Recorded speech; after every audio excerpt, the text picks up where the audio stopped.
next speaker is Professor Peter Davis, and he will be speaking to us on using micro-simulation to create a synthesized data set for testing healthcare policy options.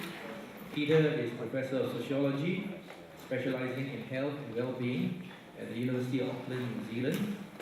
He's also the Director of Campus Research, a center that promotes application of advanced methodological techniques in social sciences. He was previously the Senior Editor of Health Policy for Social Science and Medicine Journal. Please join me to welcome Peter.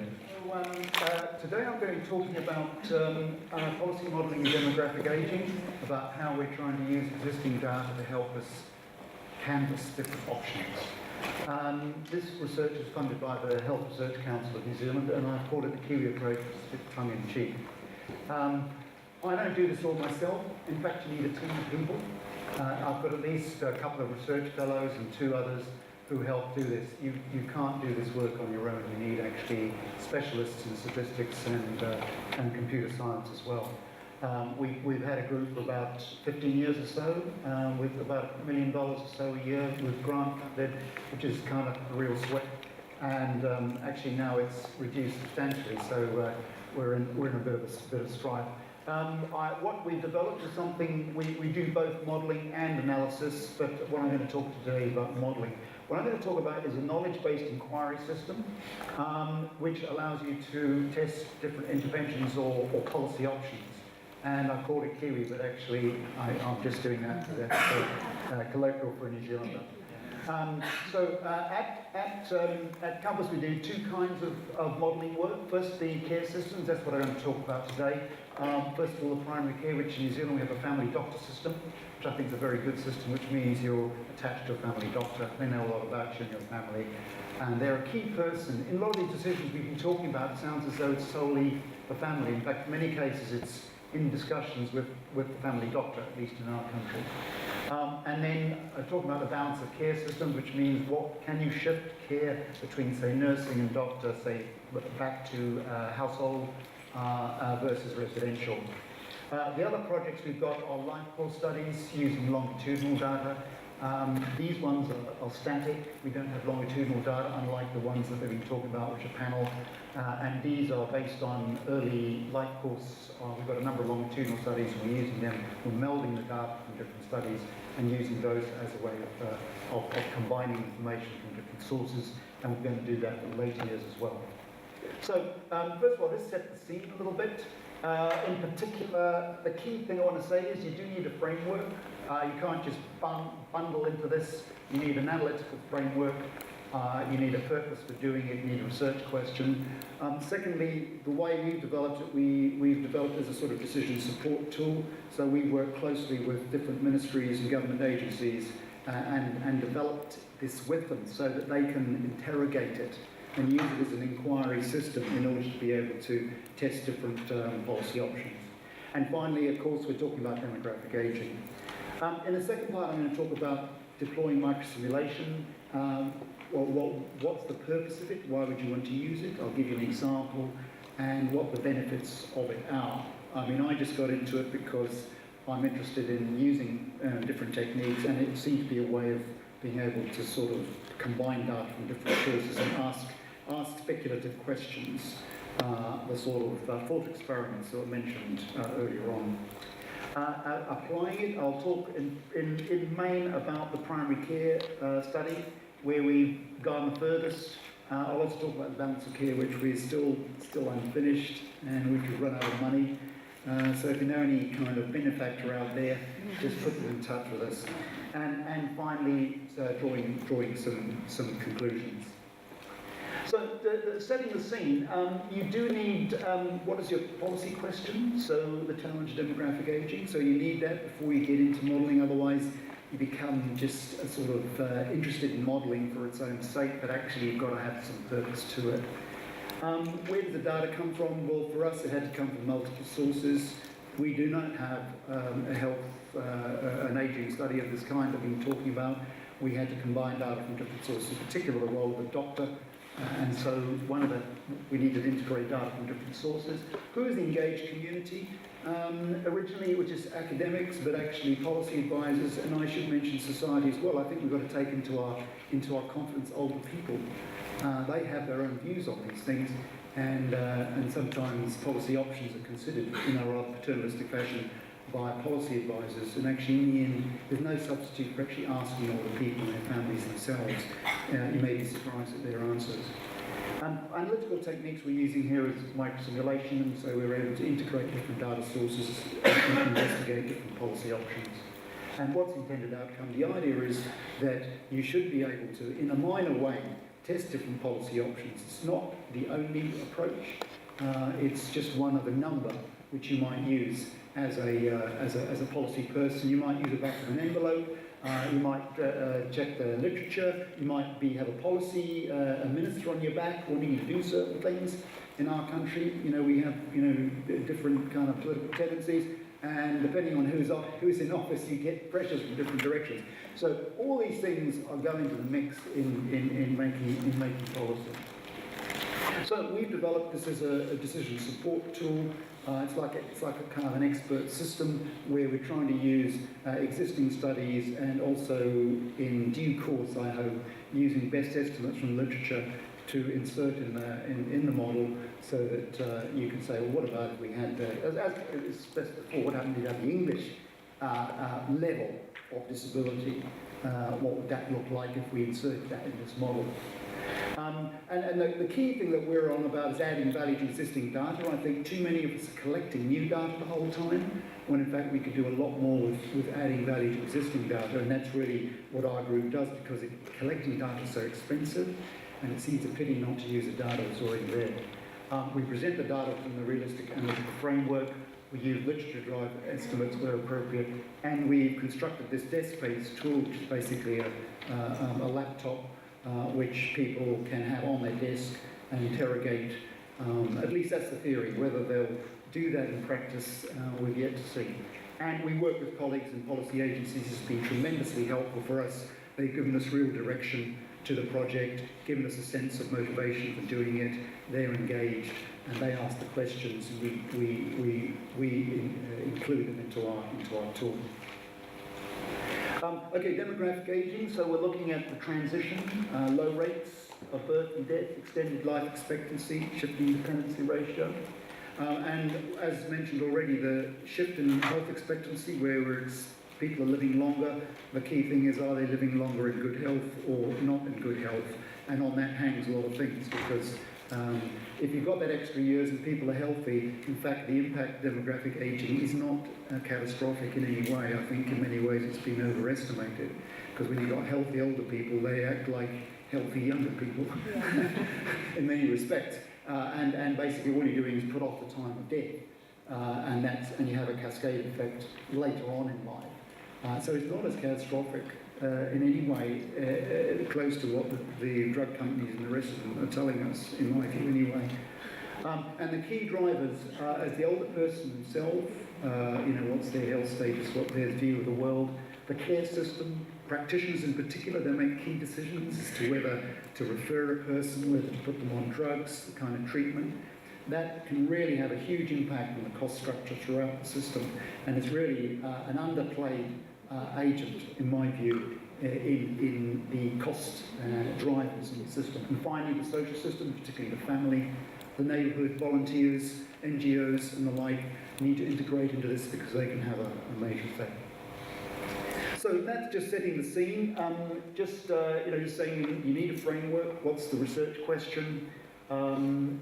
We try to establish a sort of a decision support tool that's sort of desk-based. It's sort of not, frankly, working in full at present, but in principle it could. And indeed, I think it could actually be applied in theoretical analyses, because frankly, a lot of the questions that policy people are asking are being asked by people with a theoretical turn of mind.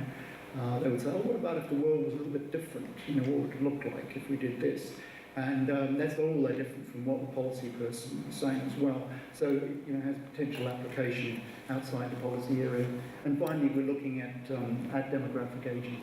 Any quick questions at this point on setting the scene and any earlier things if somebody's got any questions? Because I found this stuff is highly technical, and by the end of the talk, there's a real chance that people are a little bit confused. So I try to break it up a little bit and see if people have pressing questions at any point.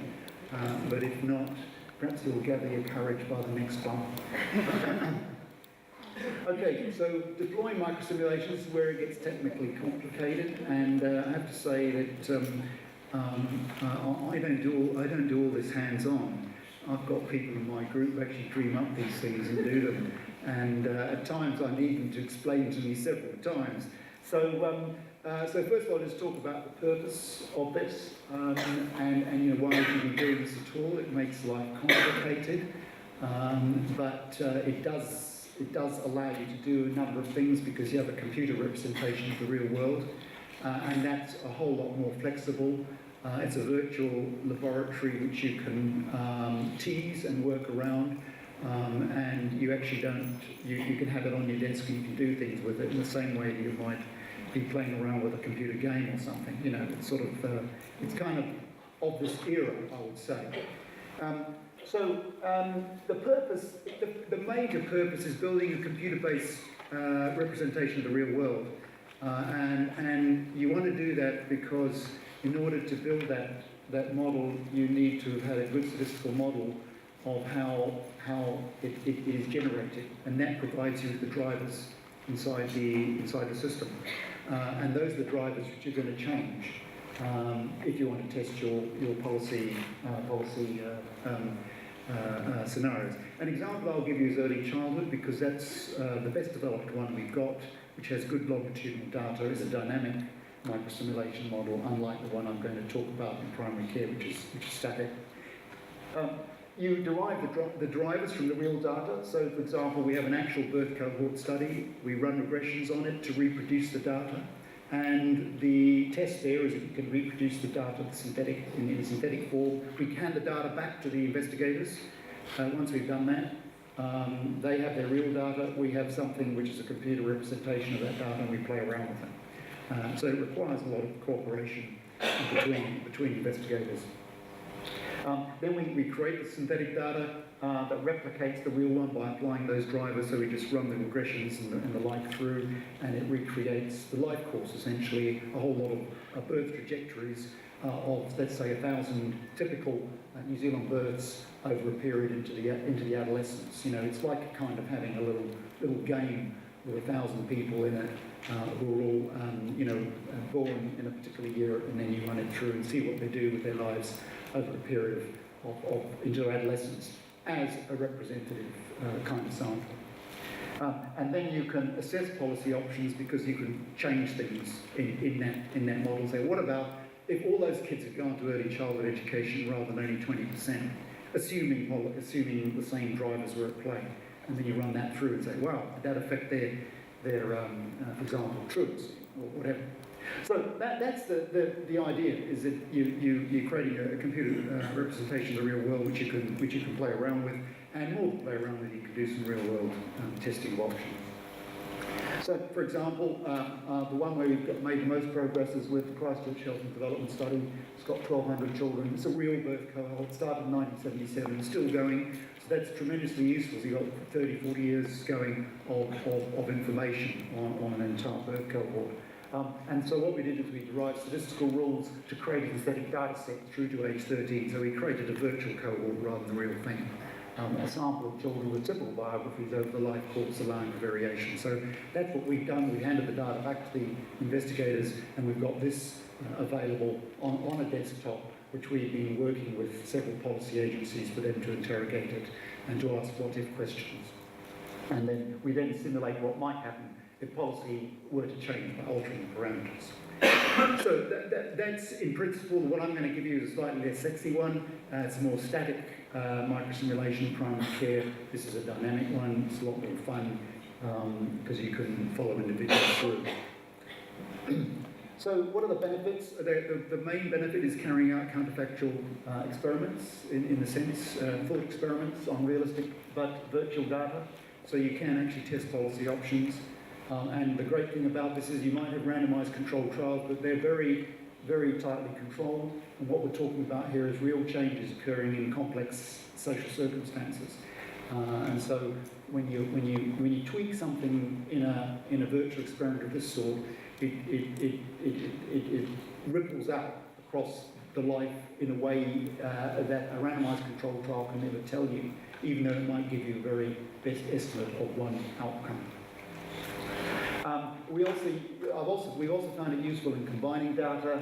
You can account for social complexity because you can get into social groups, you can model pathways, and it's just another piece of the policy-making jigsaw alongside back of the envelope and literature reviews and Delphi techniques, etc. So that's deploying microsimulation. The purpose is to create a realistic computer model. An example I gave was a birth cohort, so we've got a virtual cohort on our computer laptop. It's with our colleagues in policy agencies. They're testing it out, asking questions. They're in education, social policy, health, justice. So they're looking at, because all those things happen to young people. And the benefits really are the fact that you can run counterfactual experiments, which in quotation marks, because these are not real experiments. They're actually predictive ones. You're not actually changing the causal parameters in that very fundamental manner. You're changing the prediction values, and it's not obvious that's necessarily entirely a causal process. So any questions at this point before I talk about the primary care study? Any questions about microsimulation and whether it makes sense to anybody? Okay, all right. Well, hold your questions. Write them down. Otherwise, you'll forget them. At least I do. Okay, so I'm going to give an example of applying microsimulation to one area of primary care in much greater detail, and another area which is the balance of care. And the whole idea, I've always been interested, my interest has always been health service research. I'm a sociologist, not an economist, and I worked in medical school for 30 years or so, and I've always had that interest in health services research. So for me, a key person was the role of family doctor, because they made so many decisions, like particularly whether to refer a person for secondary care, and could be involved in the decision whether they would go into institutional care, but also prescribing rates, the whole lot. So it's assumed in other systems that this is all demand-driven, but I've got a strong view that actually doctors have a pretty big role. There's amazing variation between doctors. Some are low prescribers, some are high prescribers, and it's kind of hardwired. So if you get a lot of doctors to one category rather than another, you could shift your entire sort of prescribing spectrum. So it's quite important to understand the role of professionals. So that will be the primary care one, and we'll look at the model, the data, simulation, the options. The balance of care one we haven't progressed so far, but there we're looking at the full range from informal care, which is what we've been talking about here. For example, you have a spouse in the house, or you have somebody visiting, or even something at a distance, like my father-in-law lives on his own, and he has 4 daughters, none of whom live within an hour's drive, one of whom lives in another country, but he gets 4 phone calls every day. What a lucky man. And, concerned daughters checking up.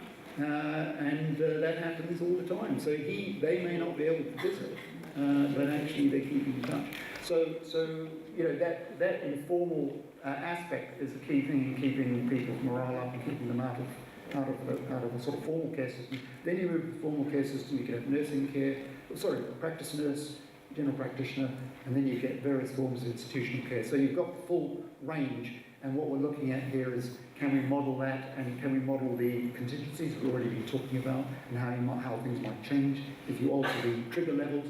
For example, in New Zealand we introduced a compulsory form of needs assessment before people could go into institutional care, and that dramatically changed the proportion of the age group in institutional care, reduced it by about half as a proportion over time. So you know, you can alter these things, and they can, assuming they're defensible, they can actually make quite a big difference. Okay, so the first day I'm going to talk about is called Primary Care in an Ageing Society. We call it PICASSO. Everyone has to have their acronym. And we looked at the roles of, you know, recent numbers, GP use, GP activity. This was funded by the Health Research Council.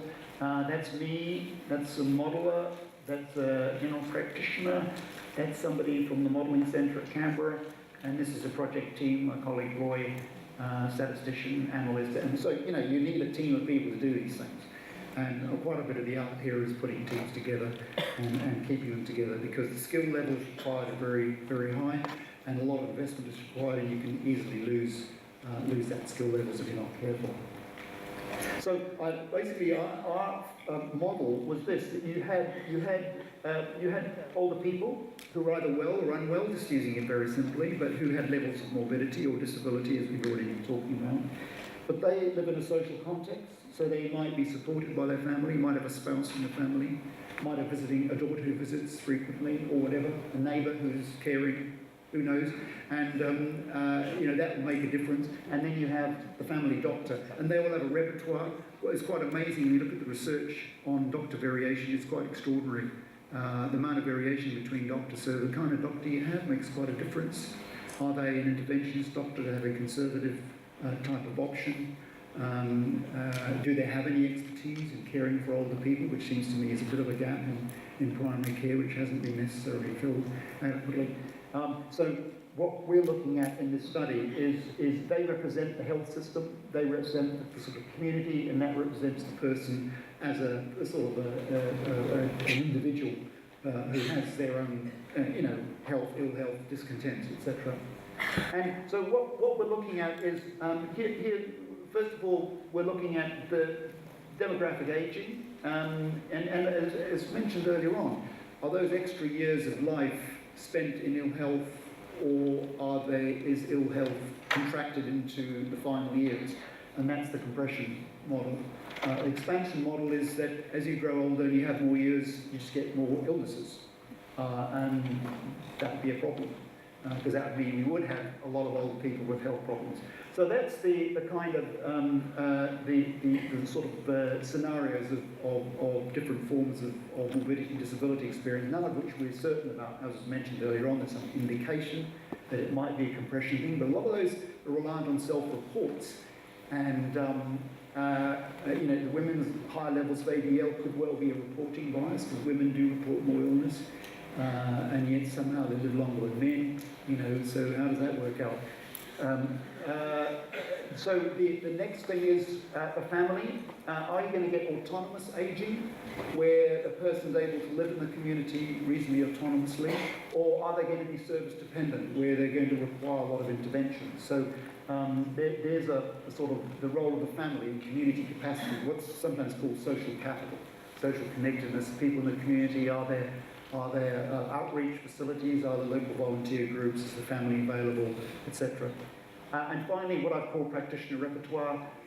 Doctors, are they going to, as they meet more older people, are they going to maintain an intensified level of intervention because they assume older people will need more help? Or is their threshold just going to lift up as basically older people get healthier? They actually don't need as many drugs, because polypharmacy is a big problem with older people, and you get interactions and things go wrong, and many admissions are as a consequence of management of polypharmacy sort of breaking down. So that's kind of a scenario map, you might call it, with 3 different factors which relate to the sort of I call the epidemiology, the illness, what you might call the sociology, and what you might call the health services here. So these are the 3 levels of things that we were looking at on a model, and what you would be looking at if you were looking at different scenarios. An optimistic scenario would be this one, where you had compression and morbidity. In other words, people got older but stayed well as they got older and lived longer. That the family kept them out, looked after them, and that the doctors maintained a higher threshold of intervention. That would be the most optimistic scenario for a future demographic aging society, just looking at the interaction between older people and the healthcare system. And the pessimistic one would be down here, where essentially you had an expansion of morbidity, you had elderly people becoming very dependent on services, and where you had doctors being very aggressive. So that, you know, between those two, you've got those two extremes are kind of range of policy choices we were presenting to ourselves and potentially to policymakers as well. So how did we approach this? Well, we had to use a number of studies. We used the New Zealand Health Surveys, the adults for 2002. We have all this information here. You don't see a doctor there, so we don't have information on their doctors. We don't have information on their symptoms, but we used the Australian Health Survey to give these people, matching on age and gender, some idea of the likelihood of experiencing a symptom and going to the doctor, which is actually very standard across different societies in Australia and New Zealand, very similar in lots of ways, and the sort of rates that were being reported there were very similar to rates I was aware of in New Zealand, and rates of visiting the doctor too. Quite separately from that, we had a study of doctors, 9,000 patient visits, so we were able to tell what doctor actions were undertaken when they were presented with patients. You know, what likelihood was that they would write a script, refer a person to secondary care. And we used, and so we gave each of our respondents a doctor. We had 244 doctors in our survey, and we matched them according to the characteristics those doctors had among their patients. So we gave each of our respondents in this New Zealand Health Survey a doctor. So little by little, we're putting together these different information sources as a way of overcoming the fact that no one study has all this information in one place, and validating it against external benchmarks to make sure we weren't creating castles in sand. So we used the Australian information on short and long-term condition categories and when they went to a doctor, and then we used our GP survey to say what the doctor did when you actually went there, and used that as one of the key insights into the level of cost driving in the system. How our values variables impute, this is where the science gets blinding. We used sort of probabilistic ones just to impute the illness prevalence, and we use logistic coefficients to look at doctors' activities. And so what you end up with is, say, here's a person, ID2, a male, age 40, they're partnered, we've given them a doctor. Their chances of having respiratory illness in any given week, if they report symptoms, the chances of going to the doctor, if they went to the doctor, what chances of the doctor ordered investigation, wrote a prescription, asked for follow-up and referred them. And so we use that for every person in over a period of a year, and that's their health experience for that year. Basically, their medical record for the year. How many times did they go to the doctor? In the typical New Zealand population, which is actually, people go about 4.5 to 5 times to the doctor, to the family doctor. The doctor prescribes about 60-65% of the time. The investigation's about 10% of the time, referrals about 15% of the time. So you've got all this information, it's all there. In aggregate, what we've done here is bring it down to individual cases and show and run the study through to show the results. So that's what we've done. That's what we did. We created individuals' health history unfolding, and so what we wanted to do is to test some policy scenarios. In particular, we wanted to know the average number of visits per year, did that change, and the percentage of prescribing and referral among older people, depending on various factors. And what we found actually was that older people, when we aged our sample, actually didn't go to the doctor. Physical behaviour didn't change all that much. 65 and over were like 55 and under. It was kind of a reasonable sort of continuum. Just to give you some idea, here's an example of what we're looking at. What we're hoping is that there'll be a compression of morbidity rather than expansion. We're not saying that will happen, but we're hoping that happens. And we're saying the practitioners, if they're intensified, they're going to have probability of practitioner set at a level above the median rate. So these doctors here, who are just doctors that we set to have a higher than median level of prescribing, of investigation. So they're the high intervention doctors, and these are the ones who kind of maintain a below median level. So this scenario here is sort of low morbidity, autonomous aging, and higher threshold of practitioner. And this one here is the opposite. And you've got so you've got a range of options there that you can test and see, well, what would happen if the world followed that category, or any in between, and what are the implications of that. So just to give you an example, so if we just altered the morbidity experience, say we had a compression morbidity, it would mean that on average, older people would visit a doctor 8 times a year. But if there was an expansion of morbidity, it would double to 15 times a year. So in fact, it does actually matter whether older people live in good or bad health. And that's actually going to... What doesn't matter is whether they're living with their family or not. That doesn't seem to make any difference. So that part of our theory didn't really work. But it does matter what the morbidity experience is, because that will influence how much people would practically double the likelihood of visiting doctors. So that is an issue, even in our system, which is based on a family doctor. Here's another one. What happens about percentage visits prescribed? So that this is where you can see that the doctors who have a higher threshold prescribe only about 50% of the time. The doctors who are above the median prescribe about 90% of the time. So that would make a huge difference. And also, they see the patients about twice as often. So not only do they see the patients more often, but they prescribe at much higher levels. So the role of the doctor is really quite key alongside the morbidity experience. That can actually make quite a big difference, particularly if you're talking about referrals. Here we've got referrals. Here we've got referrals, a third of visits.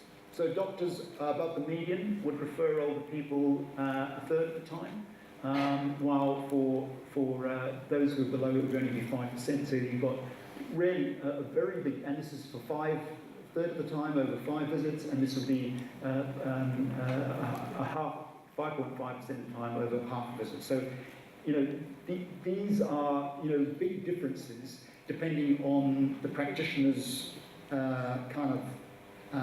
likelihood of deciding uncertainty in a particular direction. That's essentially what it is. The practitioner will decide uncertainty by keeping a watchful eye, or else referring the person on to secondary care. That's quite a big difference and can make a big impact on your health budget. So what I've done here is I've applied a model with 3 elements, which is the health of the older person, the role of their family, which actually didn't play much of a role, and the role of the doctor, which did. Those 2 really seem to play a big role. And what we felt was that there was limited projected change when we actually aged the sample. There wasn't a huge change in visiting behaviour, but a big role was the agent of the doctor. Any questions at this stage? We'll go on to the next one. Okay, well, so the next one I'm going to look at is the balance of care. This one we haven't got any results, but it's the same idea. The idea here is that it's data-driven, and what we're trying to do is introduce health and social care. We're trying to bring the full continuum, and again, we're using existing information from New Zealand sources. And what we're trying to say is, if a person has long-term illness, would they go to the practice nurse, to the GP, or to the hospital? Those range, of course, that relies a lot on severity and a whole lot of other things, but those range of possibilities. If, for example, older people got diabetes and you've got a practice nurse with a clinic, that's a heck of a lot more cost effective. Similarly, if they're having blood checks and they're taking warfarin, it will be a lot more cost effective just to check in with the nurse rather than with the doctor. So if you can, depending what profile is followed here, it has really quite major implications. And a lot of this is to do with work configurations and how professionals decide to do their work. And it's quite important to not regard that as being something you cannot influence. So practice nurse, and we broke it down. And then, so here you could look at limited morbidity. Should they go to the practice nurse? That would be the best option. If they've got extensive morbidity and they go to the doctor, then that's a more expensive option. And similarly, if you go to the GP, that'd be a better option than going to the hospital. So you'd like that to be the outcome rather than that. So you can use your model various likelihoods and what the trigger points are and whether they're defensible or not, because obviously a person has to go to hospital, they do. We're not talking here about requiring people to conduct acts of heroism. It's more a matter of looking at the margins and how traditional practices might be shifted. So we also looked at social care, and here we use disability level rather than illness. It's a bit of an arbitrary distinction. We thought disability related more to what's been talked earlier on about movement, self-care, and illness we regard as more of a medical function. So we distinguish the two, but obviously the two might be closely related. And so here we were looking at, social care use, and we were to the informal is where the family is involved, the phone calls, a visited neighbour. Formal is where a nurse might come to the home, that kind of thing. And residential is where, in the end, you've got to go into residential care. So again, you've got that spectrum, which all have various cost implications. And I won't go into it, but in the same way, you would hope that a person people would have limited disability experience and be mainly coped for in formal care. A worse outcome would be extensive disability experience and involving the formal care services, and similarly for home-based versus residential. So, as I say, we haven't got results for that, and I'm not sure exactly what they would show, but the idea is that we would be able to canvass social care and informal care in the same way that we have primary care. So, drawing some conclusions, counterfactual modelling is a useful device for clarifying policy options. It doesn't give you answers necessarily, but it just helps. Actually, it's a good way to force you to think things through, different options. We have to be pragmatic, which is kind of a weasel word. The use of data, because you're having to make certain assumptions and not always well substantiated, but you can test your models against external benchmarks, so that we were able to test that we were getting predictions in our primary care model that were borne out by real external aggregate data, and so we were reassured on that point. Demographic ageing, in my view, of itself may not be as much a policy problem as many people think.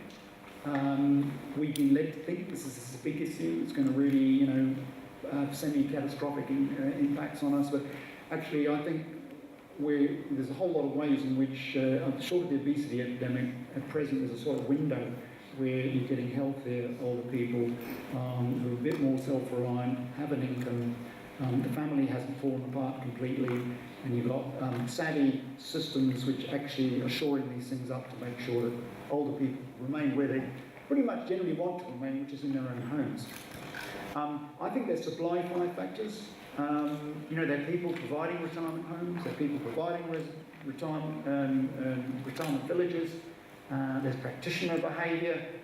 I don't think we can ignore those as potential drivers, and also a government policy. I mean, the reason why we had such high level of institutional provision in New Zealand was because there was high government subsidy for it. And as soon as they introduced need-based policies, it dropped substantially because that was going to be quite a range of costs. And the final thing is I think you need to talk to the older people themselves. And indeed, the older people now are quite well organised. We have a thing called,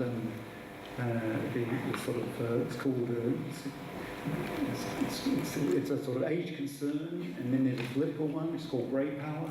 These people have their views there, and but actually, seriously, you need to talk to older people themselves, and very often you hear this sort of contradiction between the fact that very often older people want to stay in their own homes with the familiar, their own photos, everything they're used to, their neighbourhood even, and would rather that than have to go into some sort of long-term care. And if you can, in many circumstances, of course, in many circumstances you can't follow that through, that's well worth thinking about. Thank you. Thank you, Peter. Any questions for Peter?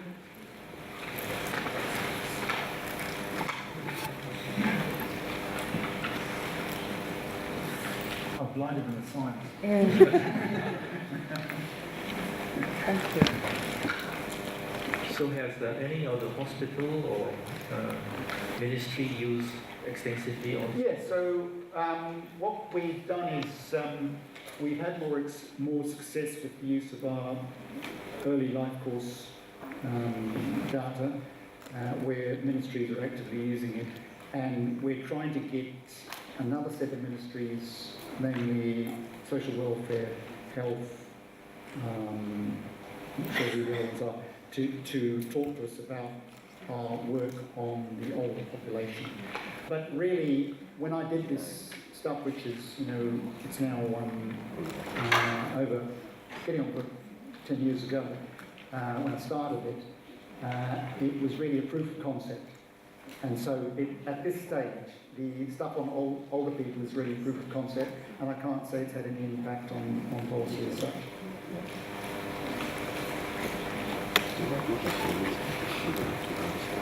Thank you. Thank you, Peter, for that presentation. The thing that is most remarkable to me from what you were presenting is the very different behaviours of primary carers. Is that important information to feed back to the medical fraternity? Because the consequences are enormous. Yeah. No, that's one thing we haven't succeeded in, and I must say, I went and worked in medical school assuming medicine was an objective practice. And what I discovered was there's this amazing variation between doctors, and really it's sort of semi kind of subversive.